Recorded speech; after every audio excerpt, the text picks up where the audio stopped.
अल्लाहु अकबर। रसूल रहमत सल्लल्लाहु ताला अलैहि वसल्लम की बारगाह में एक साहबी हाजिर हुए। आकाए करीम सल्लल्लाहु अलैहि वसल्लम ने उन्हें इरशाद फरमाया कि मुसलमान पर सदका जरूरी है। यह बुखारी शरीफ की हदीस है, मैं उसका मफहूम आपके सामने पेश कर रहा हूं। गौर से सुनिएगा। आज आपको अपनी सोच दुरुस्त करके जाना है। आज एक सोच लेकर जाना है, खुद गर्ज नहीं बनेंगे, हम दूसरों का भला चाहने वाला बनेंगे इंशाअल्लाह। अगर यह जज्बा लेकर के यहां से उठे तो मैं यकीन के साथ कहता हूं आप जमीन के ऊपर बोझ नहीं बनेंगे, जमीन की जरूरत बन जाएंगे। गौर से सुनो। आकाए करीम सल्लल्लाहु अलैहि वसल्लम ने इरशाद फरमाया कि हर मुसलमान पर सदका जरूरी है। साहबा ने अर्ज किया, या रसूल अल्लाह सल्लल्लाहु ताला अलैहि वसल्लम, अगर कोई इसकी इस्तिताअत न रखता हो तो, यानी इतना माल नहीं उसके पास कि वो सदका कर सके, तो अब क्या करे? तो आकाए करीम सल्लल्लाहु अलैहि वसल्लम ने इरशाद फरमाया, मेहनत करके कमाए, खुद पर भी खर्च करे और उसमें से सदका भी करे। यानी पता चला मुफ्त खोर बन करके मत रहना, मेहनत करके कमाओ, खुद को भी फायदा पहुंचाओ और दूसरों को भी फायदा पहुंचाओ। अब साहबा ने अर्ज किया, या रसूल अल्लाह सल्लल्लाहु ताला अलैहि वसल्लम, अगर कोई इसकी भी ताकत नहीं रखता तो, यानी अब इतना कमजोर हो गया कि कमाने की ताकत नहीं, या उसके पास कोई सोर्स ऑफ इनकम नहीं, न इतना कैपिटल है कि कारोबार कर सके, बड़ी मुश्किल से खुद का ही गुजारा नहीं होता और उसके लिए भी कोई माकूल इंतजाम नहीं, तो क्या करे? तो अर्ज करने लगे, हुजूर अगर कोई ये भी ना कर सके तो सरकार सल्लल्लाहु अलैहि वसल्लम ने फरमाया, किसी जरूरतमंद की मदद कर दे। अब मदद से क्या मुराद? आपका ज़हन शायद इस तरफ जाएगा, जब उसके पास है ही नहीं, सदका नहीं कर सकता तो मदद से मुराद यह है कि किसी का सामान उठाकर उसके घर तक पहुंचा देना, कोई सवारी पर बैठना चाहता हो तो हाथ पकड़ के सवारी पर बिठा देना, कोई सवारी पर बैठ रहा हो तो उसका सामान उसके हाथ में दे देना, इस तरह से मदद। तो साहबा ने अर्ज किया, कोई ये भी ना कर सके तो सरकार सल्लल्लाहु अलैहि वसल्लम ने फरमाया, फिर अच्छी बातों का हुक्म दे कि ये भी सदका है। तो साहबा ने अर्ज किया, अगर कोई ये भी ना कर सके तो? अब सुनिए, हुजूर सल्लल्लाहु अलैहि वसल्लम ने फरमाया, अपने आप को बुराई से बचा के रखे, ये भी सदका है।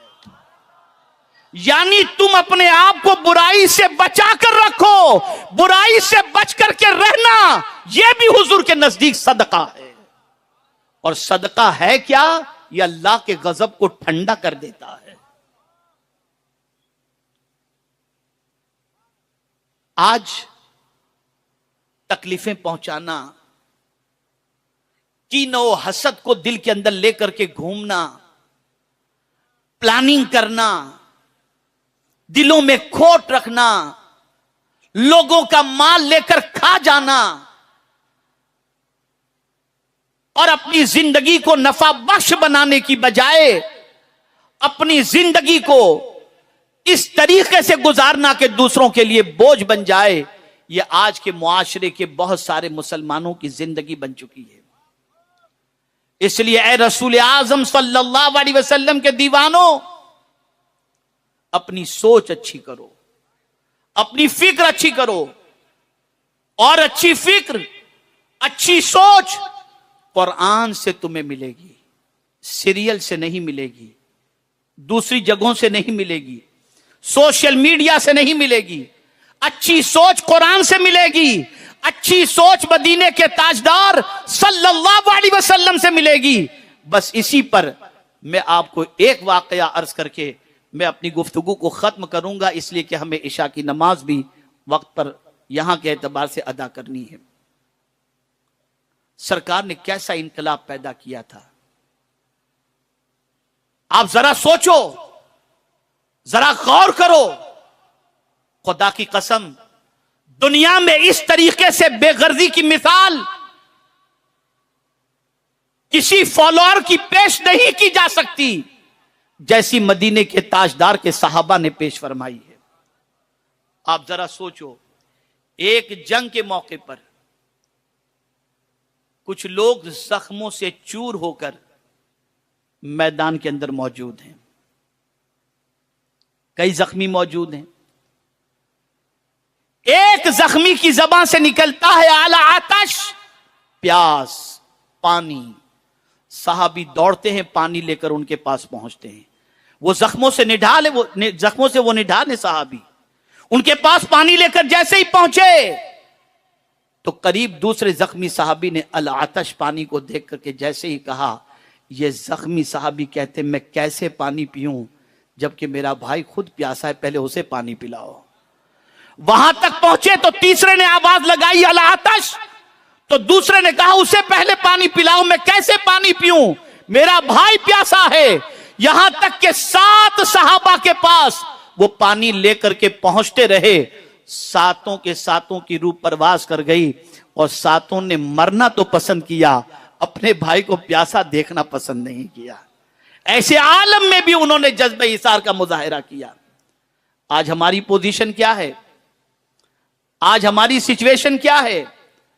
आज हमारे हालात क्या हैं? खुदा के लिए अपनी सोच बदलो, खुदा के लिए अपनी फिक्र बदलो, इसलिए कि पहले फिक्र ही तबाह होती है। कुव्वते फिक्र और अमल पहले फना होती है, फिर किसी कौम की शौकत को जवाल आता है। हमारे जवाल के कई असबाब में से एक सबब यह भी है कि हमारा फिक्री दिवालियापन ऐसा हो चुका है कि अब हम कुरान से कुछ फिक्र लेते ही नहीं, हदीस से कुछ फिक्र लेते ही नहीं। सारी फिक्र को हम अगर कहीं से अखज करते हैं तो वो शैतान से, लिबास शैतान से, जीने का अंदाज शैतान से, सब कुछ शैतान, सब कुछ गुनाह और सब कुछ आवारा लोगों से हम हासिल कर रहे हैं। बदलो अपनी सोच को, बदलो अपनी फिक्र को और अच्छी सोच बनाओ, भला चाहने की सोच बनाओ, लोगों को नफा पहुंचाने की सोच बनाओ, लोगों के लिए अच्छा काम करने की सोच बनाओ, लोगों के काम आने की सोच बनाओ। और ये बात याद रखें कि जो लोगों के काम आता है उसकी हिफाजत की जाती है।